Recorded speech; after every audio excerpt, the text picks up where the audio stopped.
Good morning, everyone. Good morning, all of you. Good morning. Good morning, Om. Good morning, Aditya, Yugang, Abujar. Good morning, everyone.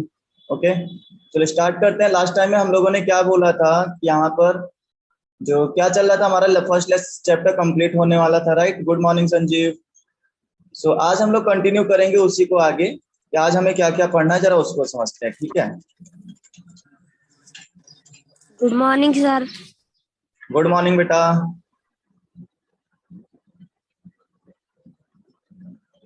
Okay, देखो last time में हम लोगों ने start किया था conservation of momentum. So conservation of momentum में क्या क्या हम लोगों ने देखा था उसके बारे में आज जरा हम लोग डिस्कस करेंगे। What happened? Any problem? Saroj Khushi, please mute your mic. Thank you बेटा। ओके, सो ये चीज हम लोगों ने लास्ट टाइम में डिस्कस कर ली थी। कंजर्वेशन ऑफ मोमेंटम कैसे होता है मैंने आपको बताया भी था कि आप अगर किसी बॉल को पुश करते हो ना, मोमेंटम कब आता है? जब किसी मास पर वेलोसिटी आ जाती है। मास इनटू वेलोसिटी, यही तो होता था, mass into velocity, this is momentum. ठीक है, इसी मोमेंटम को क्या करना है? कंजर्व करना है। सपोज करो ये क्या है, एक पर्सन है जो कि यहाँ पर खड़ा हुआ है, ठीक है, ये खड़ा हुआ है, ये ना इसको पुश करना चाहता है, बॉल को पुश कर रहा है ये ऐसे। ओके, अगर पुश करेगा तो देखो इसमें क्या है, मास है, m2 हो गया। और इसको ना पुश करने से ये क्या चाहता है कि इसमें ना स्पीड आ जाए। धक्का दोगे किसी चीज में तो स्पीड आएगी कि नहीं आएगी? बाइक में अगर आप पुश करोगे तो स्पीड आएगी ना, तो उसमें वेलोसिटी आ जाएगी, मतलब इसमें कुछ ना कुछ v2 आ जाएगा। अब वो बात अलग है कि दीवार को पुश करने से उसमें स्पीड नहीं आती है। आप सपोज कर लो बाइक को पुश कर रहे हो तो बाइक में स्पीड आएगी ना। तो इस तरह से किसी भी चीज को पुश करोगे तो आपको क्या मिलेगा, वहां पर एक वेलोसिटी मिल जाएगी। तो आप देखो ये किसका मोमेंटम हो गया? ये मोमेंटम हो गया आपका बॉल का। अच्छा, मैंने ये भी बताया था एक्शन रिएक्शन के अकॉर्डिंग, जो एक्शन रिएक्शन लॉ आपने पढ़ा था, ये जो बॉल है ये इस पर्सन के ऊपर भी तो अपोजिट रिएक्शन कर रही है, ठीक है? और वो कितना रिएक्शन करेगी? देखो इस पर्सन का जो मास है सपोज करो वो m1 है, और ये जिस इसके ऊपर जो पुश करेगी वो क्या हो जाएगा, v1 हो जाएगा। समझे ये बात? ऐसे अगर ये एग्जाम्पल नहीं समझ में आता है ना, तो आप ऐसे समझो जरा इस एग्जाम्पल को। सपोज करो आपने एक बॉल फेंकी, ठीक है, ये हो गई b1, बी फॉर बॉल हो गया, ये हो गया b1। उधर से किसी दूसरे पर्सन ने एक बॉल फेंकी b2। ओके बेटा, b1 एंड b2। तो यहाँ पर आपको ये क्लियर हो जाना चाहिए कि जैसे ही ये बॉल इधर से जाएगी और ये बॉल इधर से आएगी, ठीक है, तो ये दोनों बॉल आपस में ना टकराएंगे, यहाँ पर ऐसा हो जाएगा।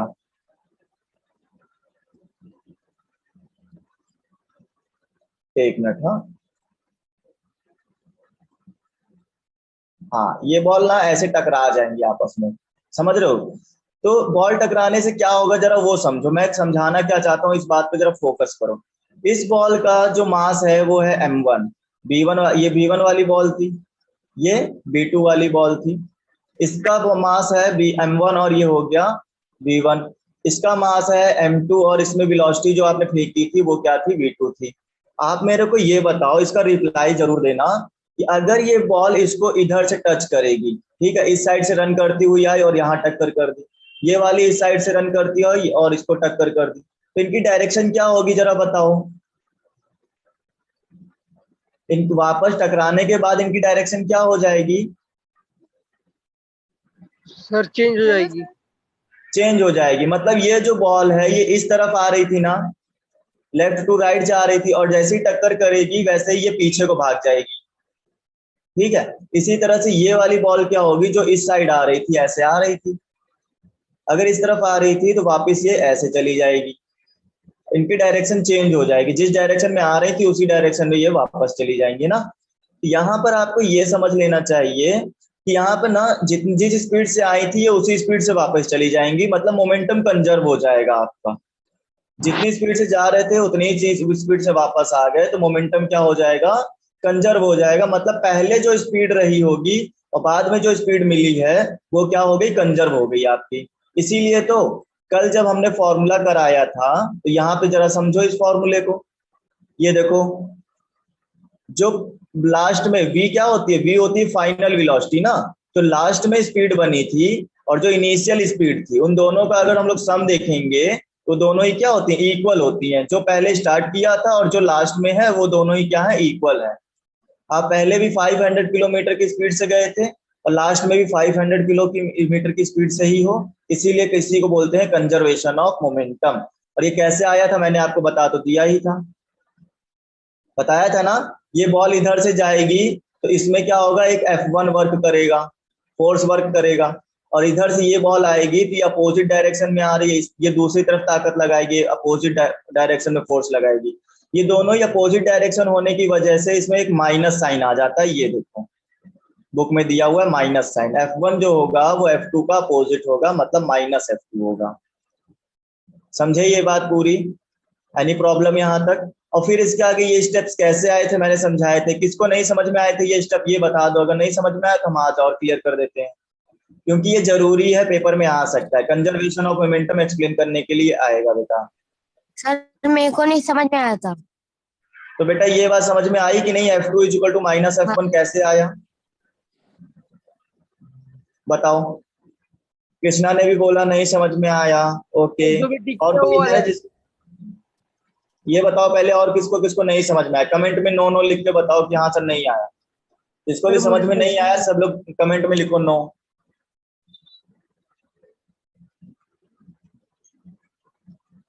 बताओ बेटा जल्दी जल्दी।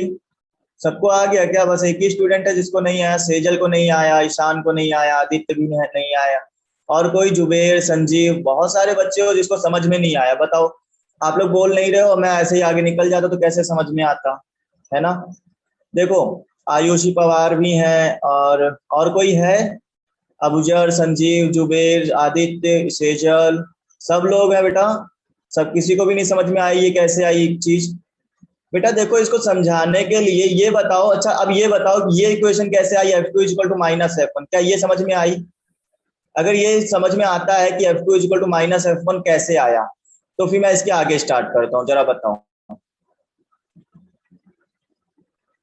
F2 is equal to minus F1 कैसे आया, ये किसको किसको पता चला?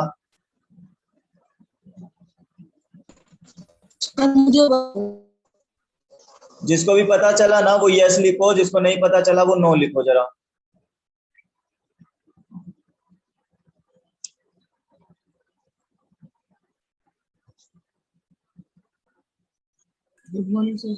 सर नो सर, कृष्णा को पता चल गया, यस सर बोला।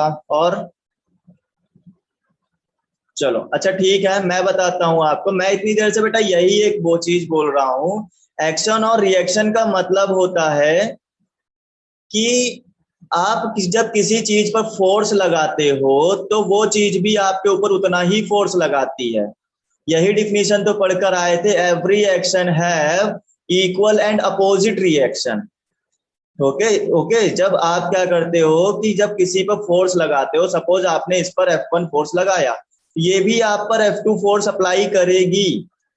आपने जब किसी को रसीद कर एक थप्पड़ मार दिया तो दूसरा क्या चुप बैठेगा? वो भी तो खींच के एक देगा कि नहीं देगा अपोजिट में? बताओ मुझे ये बात समझ में आती है कि नहीं? अगर आप किसी को थप्पड़ मारोगे तो वो भी तो आपको दे देगा ना खाने भर का। जब आपको खाने भर का मिल गया तो इसका मतलब हुआ कि अपोजिट काम हो गया। और अपोजिट जब भी वर्ड आता है ना, तो जो अपोजिट होता है ना उसमें साइन अपोजिट हो जाता है। प्लस का अपोजिट क्या होता है बेटा? आपने पॉजिटिव वर्क दिखाया लेकिन सामने वाले ने निगेटिव वर्क दिखा दिया आपके अकॉर्डिंग, उसके लिए माइनस यूज किया जाता है। जब भी अपोजिट वर्क आता है तो उसके लिए माइनस यूज किया जाता है, ठीक है। हाँ गुड मॉर्निंग हो चुका हो तो हम लोग आगे बढ़ सकते हैं ऋतिक। ठीक है बेटा, 11 मिनट हो गए क्लास को चलते हुए, आप गुड मॉर्निंग पर अटके हो अभी।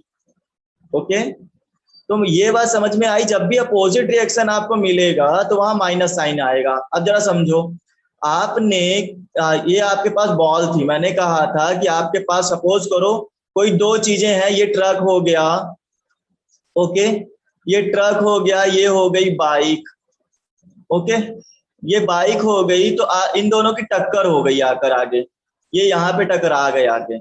इससे हुआ क्या कि ये टूटे नहीं, बस ये हुआ कि ये ट्रक ना धक्के के आगे धक्के के वजह से ये पीछे चला गया, और ये धक्के की वजह से ये पीछे चला गया। विशाल बेटा, विशाल मार्कर यूज मत करो, डिस्टर्ब होता है ना।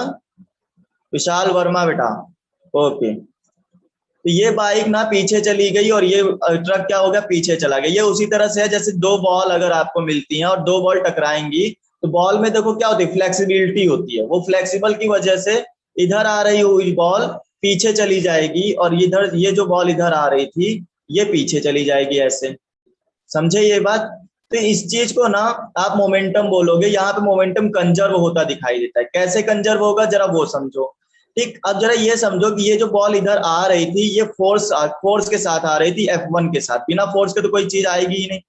बाइक पर भी फोर्स अप्लाई करोगे तभी स्टार्ट होगी वो। और ये क्या थी, F2 थी। ठीक है, ये F1 और ये F2, ये दोनों ही अपोजिट डायरेक्शन में आ रही थी। F2 वाला इधर से जा रहा था, और F1 वाला इधर से आ रहा था। तो इसीलिए जो F2 और F1 है ना, वो दोनों है तो इक्वल। ठीक है, एक्शन रिएक्शन है तो इक्वल, बट अब माइनस ये शो कर रहा है कि ये अपोजिट है। एक इधर से आ रहा है तो एक उधर से आ रहा है, ये अपोजिट डायरेक्शन को शो कर रहा है। अब बताओ ये F2 और माइनस F1 समझ में आया कि बॉल फर्स्ट वन में जो था फोर्स, वो फोर्स जो बॉल 2 में था उसके तो इक्वल है, बट अपोजिट है। अपोजिट का मतलब माइनस में है। ठीक है, अच्छा। फिर इसके बाद आपको एक फॉर्मूला मैंने पढ़ाया था मोमेंटम के टाइम में, कि जो मोमेंटम में F निकल कर आता था वो ma होता था। F इजिकल टू क्या होता था, M एंड A होता था। किसको किसको याद है? ओके, हाँ, जुबेर को समझ में आ गया। और कोई? ओके रिजू, ठीक है। तो ये चीज आपको समझ में आई। F इजिकल टू ma होता है। अगर नहीं पता है तो जरा मैं आपको दिखा देता हूँ, बुक में आप पहले भी पढ़कर आ चुके हो। जितने स्टूडेंट को नहीं पता है ना, क्या हुआ? मास and acceleration. Very good answer, mass and acceleration. Multiplication of mass and acceleration is called the force, right. अगर जिसको जिसको भी नहीं पता है ना, लास्ट सेशन में मैंने समझाया है ये F इजिकल टू ma कैसे आया है, तो आप इसको पता कर लेना। यही फॉर्मूला यहाँ पर आपको समझा रहे हैं हम। ठीक है, तो यही चीज अप्लाई करो वहां पर। जरा देखो इसमें क्या अप्लाई किया गया है।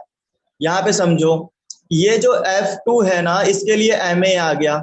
ma में देखो 2 2 क्यों लग गया? ये 2 ये डिनोट करता है कि ये F2, और F2 क्या था, ये बॉल 1 थी, ये बॉल 2 थी। सपोज करो इसका फोर्स F2 था और बॉल 1 वाला का फोर्स F1 था। ठीक है, 1 को 1 बोलेंगे, 2 वाली बॉल को 2 बोल देंगे। तो जहां जहां 2 आएगा F के लिए M2 और A2 आ गया। और फोर्स जो फोर्स है ये बॉल 1 का, इसमें M1 और A1 आ जाएगा। M1 A1 मतलब बॉल 1 का M1 और बॉल 1 का A1। बॉल 1 का मास बताओ और एक्सेलरेशन बताओ। ये बॉल 2 के लिए है, mass of ball 2 and mass of acceleration of ball 2। Okay, ये 2 और 2 कैसे आया, 1 और 1 कैसे आया, समझ में आया? ये सिर्फ ये डिनोट करता है, 1 ये डिनोट कर रहा है कि ये बॉल 1 की बात की जा रही है, और ये 2 ये डिनोट कर रहा है बॉल 2 की बात की जा रही है। ठीक है, तो इससे ये स्टेप समझ में आ गया होगा। अच्छा, फिर आप ये बताओ कि एक्सेलरेशन का फॉर्मूला पढ़ा है किसी ने? A is equal to v minus u upon T. Upon time. Very good, v minus u upon time. वही चीज देखो यहाँ अप्लाई करी हुई दिखेगी आपको। A2 की जगह पर ये देखो अप्लाई कर दिया v minus u upon T. But 2 2 क्यों ले लिया? क्योंकि यहाँ पर ये एक्सेलरेशन 2 है, मतलब बॉल 2 का एक्सेलरेशन है। इसी तरह A1 का हम लोग बात करेंगे तो v1 माइनस u1 आएगा, क्योंकि ये A1 की है, बॉल 1 की बात की जा रही है। ठीक है, अच्छा, टी को क्यों नहीं बोला 1? यहाँ पे टी में 1 क्यों नहीं लगाया? क्योंकि बेटा टाइम ना किसी का नहीं होता है। टाइम ना एवरी टाइम चेंज होता रहता है, वो किसी के लिए फिक्स नहीं है। इसीलिए हम ये नहीं बता सकते कि बॉल T1 का ये टाइम था, बॉल T2 का वो टाइम था। वो दोनों एक ही टाइम पे काम कर रहे थे, सेम टाइम पर, तभी तो सेम टाइम पे आके टकराए थे। तो इसीलिए यहाँ पे इसको कोई नंबर देने का फायदा नहीं है। और देखोगे ये दोनों एक सेम साइड पे लिखे हैं तो ये कैंसिल आउट हो जाएंगे।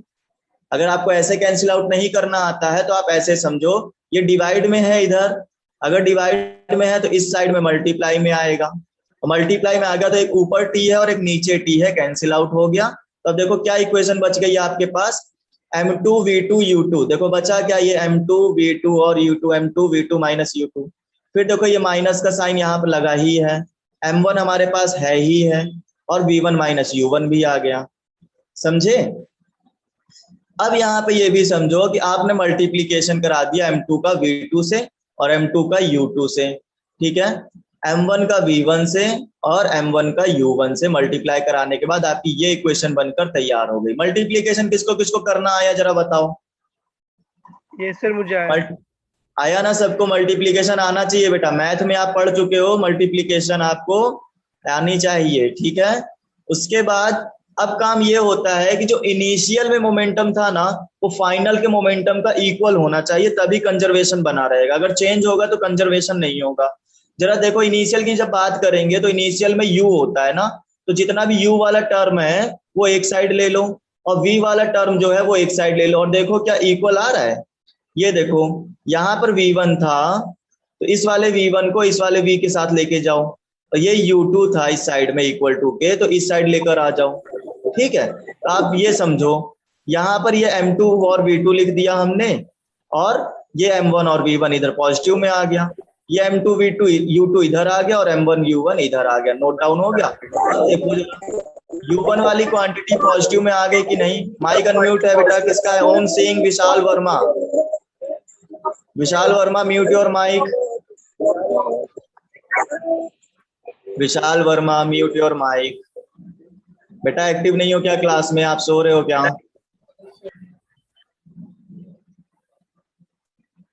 ओके, सो ये बात समझ में आ गई होगी कि जो M2 और V1 वाली क्वांटिटीज हैं वो वन साइड हो गई, U1 वाली क्वांटिटीज एक साइड। तो U1 को इनिशियल बोलते हैं, है ना, इनिशियल वेलोसिटी वाला जो होता है, और इसको क्या बोलते हैं? फाइनल वेलोसिटी वाली चीज बोली जाती है। तो देखो, जो चीज आपने इनिशियल में रखी थी वही फाइनल में मिल गई, इसको बोला जाता है कंजर्व है ये चीज। इस चीज का कोई भी खर्चा नहीं हो रहा है, मोमेंटम जो है वो कंजर्वेशन में है। और आपको मोमेंटम क्या मिलता था? P is equal to M into velocity ही तो होती थी। तो देखो, क्या ये मोमेंटम नहीं है? ये मोमेंटम ही तो, ये फाइनल मोमेंटम है। मतलब जब फाइनल बाइक रोकी आपने तब मोमेंटम है एमवी, और ये इनिशियल वाला मोमेंटम है। तो इनिशियल का मोमेंटम फाइनल के मोमेंटम से क्या है? सेम है, इसीलिए क्या है? कंजर्व है। ठीक है, कंजर्वेशन समझ में आया? यहाँ देखो जरा समझो, इन्होंने लिखा क्या, ये आपको लिखना है इसके बाद, ठीक है। जरा समझो, यहाँ देखो लिखा final momentum is equal to initial momentum. यही चीज तो मैं आपको बताना चाहता हूँ कि जो इनिशियल फाइनल मोमेंटम है वो इनिशियल मोमेंटम का इक्वल है, इसीलिए इसको बोलते हैं कंजर्वेशन। कंजर्वेशन मतलब आपने संरक्षित करके रखा, उसको खर्च नहीं होने दिया है ना, उसमें कम ज्यादा कुछ भी नहीं किया, आपने बचा के रखी है उस चीज को। ओके, चलो अब हम बात करेंगे आगे। ये देखो यहाँ क्या लिखा है कि when no external force acts on two intersecting object their total momentum remains constant, it does not change। अगर कोई दो ऑब्जेक्ट टकरा रहे हैं, ठीक है, सपोज करो ये बॉल 1 और एक बॉल 2 यहाँ पे टकरा रही थी, और कोई तीसरी बॉल यहाँ पर अगर आकर इसके ऊपर फोर्स ना लगाए, ठीक है, यहाँ लिखा है external no external force act, कोई भी एक्सटर्नल फोर्स एक्ट नहीं करना चाहिए, तो उस समय जो मोमेंटम होता है वो चेंज नहीं होता है।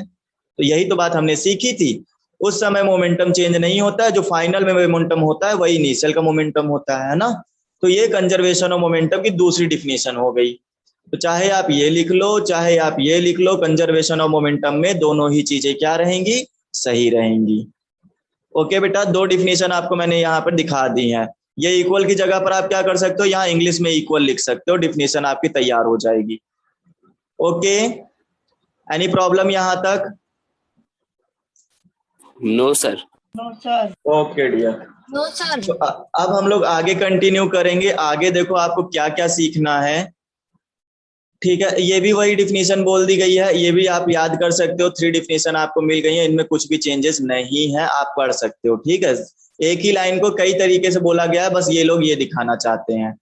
अच्छा, उसके आगे आपका लेसन और चैप्टर हो चुका है कंप्लीट। अब आएगी इंटरेस्टिंग चीजें जो कि आपको करनी है। पूरे चैप्टर को हमने कंप्लीट करने में लगभग 2 हफ्ते का टाइम लगा दिया है, और अब इसके जो एक्सरसाइज है ना वो डिपेंड करती है आपके ऊपर कि आप कितने अच्छे से इसकी एक्सरसाइज को कर पा रहे हो। ओके बेटा, करना क्या है? देखो, निगेटिव एक्सेलरेशन किसको किसको याद है? निगेटिव एक्सेलरेशन क्या होता है? Positive acceleration and zero acceleration, बताओ जरा ये क्या होते थे? Positive, negative and zero acceleration किसी को याद है? सर मुझे याद है। बताओ बेटा, फिर इससे अच्छी क्या बात है? सर नेगेटिव एक्सेलरेशन मतलब कि गाड़ी स्लो चलती है, पॉजिटिव एक्सेलरेशन मतलब गाड़ी तेज चलती है, 0 एक्सेलरेशन मतलब एक ही स्पीड पे गाड़ी चलती है। Very good answer. अब जरा आप ये देखो कॉलम 2 में ना कुछ चीजें लिखी हैं, आप बता सकते हो, इनको मैच करा सकते हो। Negative acceleration means the velocity of object remains constant. Constant कब रहती है, कब चेंज नहीं होती है? वेलोसिटी चेंज कब नहीं होती? जीरो पर। तो ये वाला इसके साथ मैच हो गया। वेरी गुड, ये वाला इसके साथ मैच हो गया। और दूसरा पढ़ो जरा। The velocity of object decrease, decrease कब होती है बेटा? Negative acceleration. Negative acceleration. Very good answer, सबके आंसर बहुत अच्छे मिल रहे हैं। नेगेटिव एक्सेलरेशन हो गया। और ये बताओ इंक्रीज कब होती है velocity? Positive acceleration. Very good, तो ये मैच हो गया ना आपका, ये मैच हुआ। अब जरा ये समझेंगे, a car initial at rest, पहले तो वो रेस्ट में थी, रीचेज वेलोसिटी 15 किलोमीटर इन 10 सेकेंड। ठीक है, पहले आप इनिशियल में क्या थे, रेस्ट में थे, मतलब 0 स्पीड पर थे। ठीक है, खड़ी हुई थी गाड़ी। और उसके बाद क्या हुआ, ये 50 किलोमीटर की स्पीड में आ गई, 10 सेकंड के अंदर ही 50 किलोमीटर, मतलब स्पीड क्या होगी, 0 से 50 किलोमीटर आ गई। बताओ इंक्रीजमेंट हुआ या डिक्रीजमेंट हुआ? सर इंक्रीजमेंट हुआ। तो ये किसके साथ मैच करना चाहिए? पॉजिटिव वाले के साथ ना। Positive acceleration. हाँ, तो पॉजिटिव इधर से इधर आया था और इसको हम लोग ऐसे मैच करा देंगे, समझे? फिर ये बताओ, एक व्हीकल है जो moving with the velocity of 25 metre per second, वो 25 मीटर पर सेकंड की स्पीड से चल रहा है। इसने ये नहीं बताया कि कम हो रहा है या ज्यादा हो रहा है, बस चल रहा है। तो एक ही स्पीड से जब चलते हो तो क्या होता है? Zero acceleration. तो देखो जीरो वाला यहाँ आया था, तो इसको हमने यहाँ ऐसे मैच करा दिया।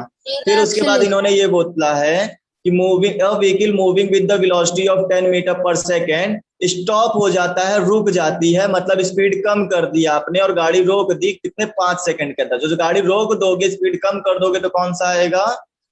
Negative acceleration. तो निगेटिव वाले के लिए ये वाला मैच कर गया। बताओ कुछ हार्ड है क्या इसके अंदर? No sir. तो हाँ, तो थ्योरी को ना इसीलिए इतना एक्सप्लेन करके बताया है ताकि आपको एक्सरसाइज में कोई भी प्रॉब्लम ना हो। अब ये एक्सरसाइज मैं नहीं कराऊंगा, ये एक्सरसाइज करोगे आप खुद से, ठीक है? तो कैसे करना है ये देखो। डिस्टेंस और डिस्प्लेसमेंट में फर्क जानते हो क्या? तो बुक में मैंने आपको कहीं ना कहीं पढ़ाया है ना, डिस्टेंस और डिस्प्लेसमेंट। तो बस वहीं से आप इसका डिफरेंस बताना कि क्या क्या डिफरेंस है इसमें, ठीक है? यूनिफॉर्म और नॉन यूनिफॉर्म मोशन कहीं पढ़ाया था क्या मैंने आपको? Yes sir. तो बस वहीं से आपको ना सर्च करके इसके आंसर्स लिख लेने हैं, ठीक है बेटा? क्या मेरी जरूरत पड़ेगी इसके अंदर? No sir. No sir. Very good, very good. तो ये काम ना आपको कर लेना है खुद से। अब मैं बताता हूँ मुझे क्या बताना है। अच्छा ये बताओ, ये चार्ट आप फिल कर सकते हो क्या बेटा? ये वाला चार्ट, ये सब चार्ट फिल कर सकते हो? कितने बच्चे कर सकते हो? सर एक बार आप बता दे ना। अच्छा ठीक है, मैं बता देता हूँ। देखो बेटा, यहाँ पे क्या बोला है कि अगर u आपके पास 2 मीटर है, 2 मीटर पर सेकेंड है, एक्सीलरेशन 4 है, ठीक है, टाइम आपके पास 3 है, समझ गए? सबकी वैल्यूज आपको मिल गई है। तो बताओ कि यहाँ क्या आएगा? तो यहाँ ये किसका फॉर्मूला दिया है? ये दिया है v is equal to u plus AT का फॉर्मूला। तो आप v is equal to u plus AT apply करो। देखो मैं इधर अप्लाई करता हूँ, बुक में दिखेगा आपको, v is equal to u plus AT। आप मुझे बताओ u की वैल्यू कितनी है? 2 है क्या? ये देखो 2 है, plus what is the value of a value is 4 multiplied by t, what is t? 3। ये हो गया 3। सो 2 और 4 3 is 12, राइट? बोर्ड मास आपको याद है ना, पहले मल्टीप्लीकेशन किया जाता है, ऐड नहीं कर देना, 4 2 6 है ना। हाँ, 12 और प्लस 2 16 हो गया। की वैल्यू कितनी आ गई बेटा? 16 सर 12 प्लस 2 14 होगा।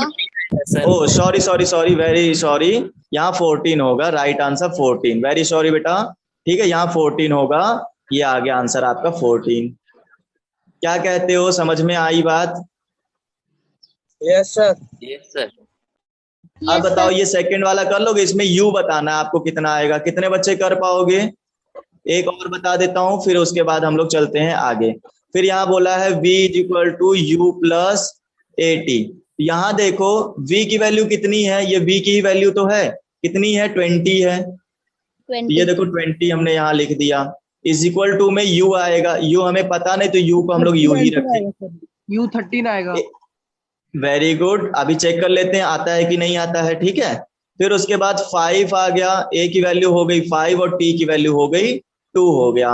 5 2 जा कितना हो गया बेटा, u प्लस 10 आएगा कि नहीं आएगा, u प्लस 10 और ये हो गया 20। अच्छा 10 को अब इधर ले आओ, तो प्लस में था तो इधर आएगा माइनस में, 20 माइनस 10 इज इक्वल टू में बच गया सिर्फ और सिर्फ u, तो ये 20 माइनस 10 10 आएगा आंसर आपका। 13 आपका आंसर आ रहा था बेटा, आप एक बार फिर से चेक करो, है ना। तो मेरे अकॉर्डिंग यहाँ 10 आंसर आ रहा है। किसी को कुछ गलती नजर आई क्या? No sir. No sir. No sir. समझ में आ गया? Yes sir. Okay so okay dear, अब आपको ना यहाँ पर ये वैल्यूज फिल करा लेनी है। इसी तरह से ना आपको ये देखो सेकंड इक्वेशन ऑफ मोशन दी हुई है, फिर यहाँ थर्ड इक्वेशन ऑफ मोशन दी है, करा पाओगे कि नहीं करा पाओगे सॉल्व? यस हो सर। जाएगा ना। हाँ तो ये काम ना आपको करके रखना है, ये चार्ट फिल कर लेना है। Very good.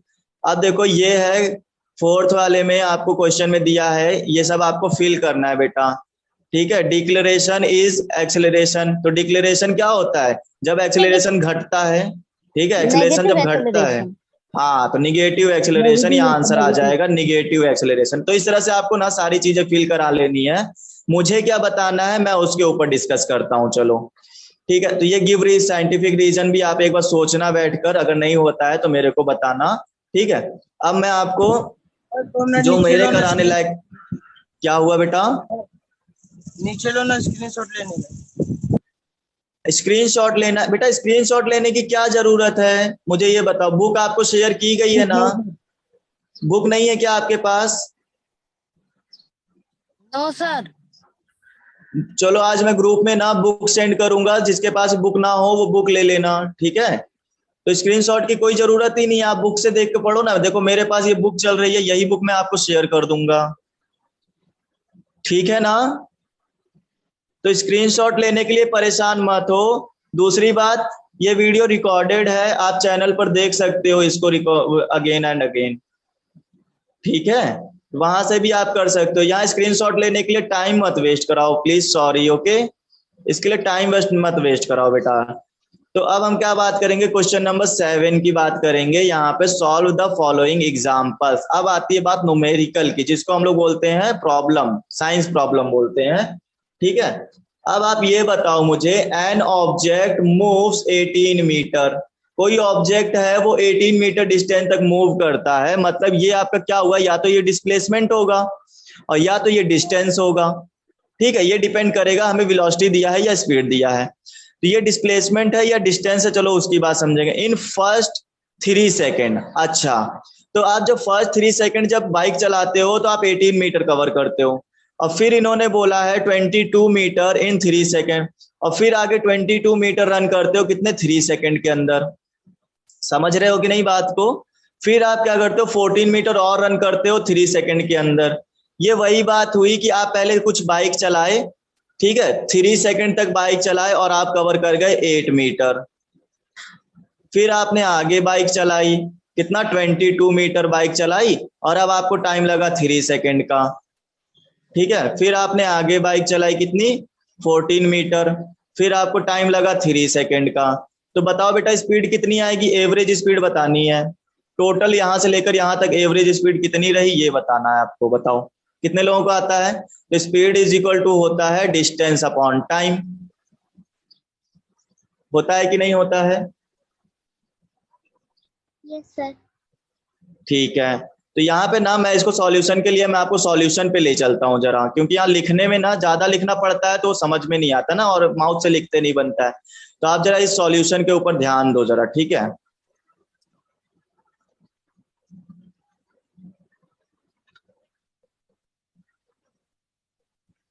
देखो बेटा, ये वाला चार्ट आपने फिल कर ही लिया था, उसके बाद यहाँ पे समझो।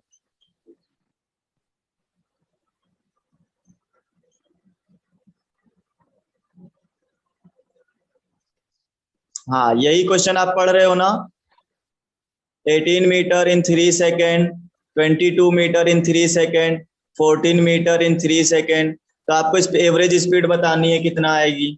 ठीक है, तो स्पीड इज इक्वल टू क्या होता है, डिस्टेंस अपॉन टाइम होता है। बट यहाँ कोई एक ही तो स्पीड है नहीं, आप 18 मीटर स्पीड में भी गए, 22 भी गए, 14 भी गए, तो क्या करेंगे, हम करेंगे एवरेज स्पीड जो होती है वो होती है total distance upon total time. ठीक है, क्या होता है, total distance upon total time होता है। तो ठीक है, ये देखो यहाँ फॉर्मूला लिखा हुआ है, इसीलिए हम आपको यहाँ लेकर आए क्योंकि हमें लिखना नहीं पड़ेगा यहाँ पर। तो average speed is equal to total distance upon total time. पहले आप 18 मीटर गए थे, फिर 22 मीटर गए, फिर 14 मीटर गए, तो टोटल डिस्टेंस कितना हो गया ऐड करके, ये देखो तीनों को ऐड कर दिया। और टोटल टाइम क्या था, हर बार आप 3 सेकंड ले रहे थे, राइट, तो 3 सेकंड लेते हुए आप 3 बार टाइम लिए, तो देखो यहाँ टोटल डिस्टेंस आपकी बन गई 54 और नीचे टाइम बन गया 9, तो 9 को डिवाइड करोगे 6 metre per second. This is your answer. बताओ किसको नहीं समझ में आया,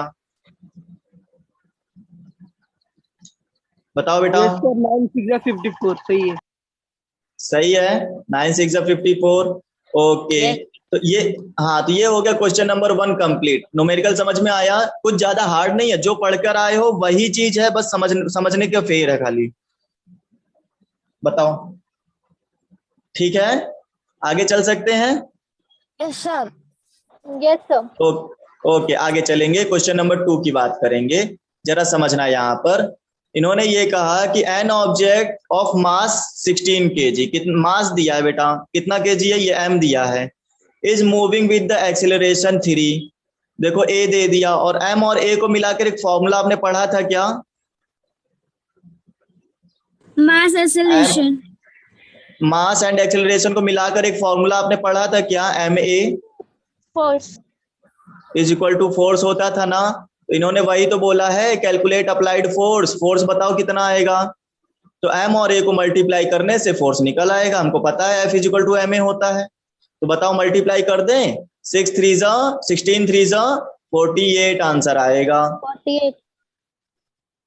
लो, कितना इजी था, आया कि नहीं आया, आया ना। Yes sir. तो F की वैल्यू आ गई 48। अब यही F जो है बेटा अब किसी और पर अप्लाई होता है, जरा पढ़ो, इफ द सेम फोर्स, मतलब यही फोर्स, जो फोर्स आपने कैलकुलेट किया है, यही फोर्स क्या होता है, अप्लाई होता है ऑब्जेक्ट पर, किसी ऑब्जेक्ट पर अप्लाई होता है। तो इस बार F की वैल्यू 48 हो गई और ऑब्जेक्ट का मास हो गया 24। ठीक है, नेक्स्ट ऑब्जेक्ट कितना हो गया, 24, तो मास इज इक्वल टू 24 हो गया। फिर बताओ कि अगर F 48 यूज किया, मास 24 यूज किया, तो एक्सेलरेशन कितना बनेगा, फिर से वही बात आएगी, F is equal to m और a। आपको एक्सेलरेशन चाहिए, एक्सेलरेशन के साथ m क्या है, मल्टीप्लाई में है, तो इधर साइड में क्या आएगा, डिवाइड में। तो देखो यहाँ पे लिख देता हूँ, a is equal to f upon m आ जाएगा। कितने बच्चों को समझ में आया, f अपॉन m आया, बताओ, आया समझ में। तो f की वैल्यू कितनी हो गई, f की वैल्यू हो गई 48 डिवाइड बाय 24। ओके, डिवाइड कर दो, कितना आएगा, 2 आएगा, 24 2 जा 48। तो एक्सेलरेशन कितना आ गया, 2 आ गया, एक्सेलरेशन आ गया 2। तो फर्स्ट आंसर क्या था, हाँ, फर्स्ट आंसर था 48 और a की वैल्यू 2। 2 वैल्यू आई है, जरा चेक करते हैं क्या बुक में दिया हुआ है ऐसा। ये देखो यहाँ पे जरा समझो, बुक में दिया था m पहले 16 था और a 13 था, तो F equal to ma formula लगाया और F को कैलकुलेट करके आपने क्या कर दिया, 48 निकाल लिया। फिर ये कहा था यही 48 जो है अब दूसरी जगह अप्लाई कर लो। इन्होंने कहा now F is equal to 48 है और मास कितना हो गया, 24 हो गया, समझे, मास 24 हो गया। तो अब आप फिर से वही F is equal to ma का फॉर्मूला अप्लाई करो, और F की जगह 48, m की जगह 24, a की जगह पर a। 24 से 48 को डिवाइड करोगे, a की वैल्यू 2 मीटर पर सेकंड आ जाएगी। ये लो, बताओ कुछ हार्ड चल रहा है क्या, नहीं चला, हार्ड नहीं है ना। ओके, बिल्कुल सही आंसर है। अब आगे बढ़ेंगे हम लोग, ठीक है। इस क्वेश्चन को ना आप खुद करोगे, ये वही वाला कंजर्वेशन ऑफ मोमेंटम पे डिपेंड करेगा बेटा, ठीक है। ये वाला जो ये है, ये कंजर्वेशन ऑफ मोमेंटम है। मैं सिर्फ समझाऊंगा, टाइम बहुत कम है, 3 मिनट का टाइम है, 3 मिनट में सिर्फ समझा दूंगा, करना आपको रहेगा, ठीक है। जरा समझो, अ बुलेट हैविंग अ मास 10 ग्राम, एक बुलेट है, आपने गोली चलाई और गोली जो है ये एक क्या है, लकड़ी की वॉल है, समझो लकड़ी की वॉल में ना ये गोली आपकी आकर लग गई। गोली को हम कैसे बना दें, ये बुलेट को हमने ऐसे बना दिया, ये बुलेट है समझो ना, ये बुलेट है, तो ये बुलेट ना ऐसे स्पीड में यहाँ से आ रही है, ठीक। अब बुलेट है तो इसके पास मास तो होगा ही होगा, और इसका मास कितना है, 10 ग्राम का है, और स्पीड भी तो होगी कि नहीं होगी बताओ, स्पीड में आ रही है ना, स्पीड होगी तो 1.5 इसकी स्पीड है, और जैसे ही ये इस पर आकर टकराएगी, ठीक है, ये जो है गोली जो थी वो जैसे ही इस पर आकर ऐसे टकरा गई, तो इसकी स्पीड की वजह से ना ये जो वॉल खड़ी थी ना, इसको भी धक्का लगा थोड़ा सा, और धक्का लगने की वजह से ये एक तो इसके अंदर छेद भी करके चली गई, ठीक है, छेद भी करके चली गई, और जो धक्का लगने की वजह से था वो वॉल पीछे शिफ्ट हो गई आकर थोड़ी सी, ये वॉल यहाँ से यहाँ खसक के बैठ गई, क्योंकि धक्का लगा ना उसकी वजह से। होता नहीं है, टीवी में देखा होगा, गोली मारी तो गोली के साथ साथ जो विलन होता है वो भी दूर जाके गिरता है, क्यों, क्योंकि गोली में फोर्स था, है ना, गोली में हाँ फोर्स होता है ना, तो वो क्या होता है, गोली क्या करती है, उसको धक्का मार देती है पीछे को।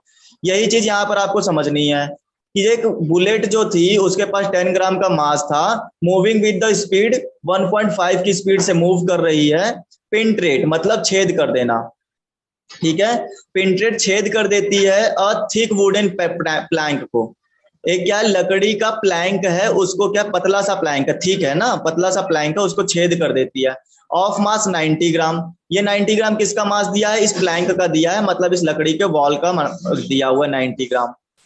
ओके, अब बताओ प्लैंक की इनिशियल, पहले तो इनिशियल रेस्ट में था, द बुलेट गेट्स इम्बेडेड, जैसे ही बुलेट ने इसको छेदा, ठीक है, छेद कर दिया इसमें, in the plank both move together, दोनों ही एक साथ स्पीड में आ गए, ओके, दोनों एक साथ स्पीड में आ गए, तो बताओ इसको कैसे कैलकुलेट करेंगे, ये पूरा प्रोसेस आपको करके लाना है, ठीक है बेटा। एक मिनट से भी कम टाइम बचा, मैं क्लास को यहीं एंड करूंगा, अब मुझे टाइम देना है अटेंडेंस लेने का।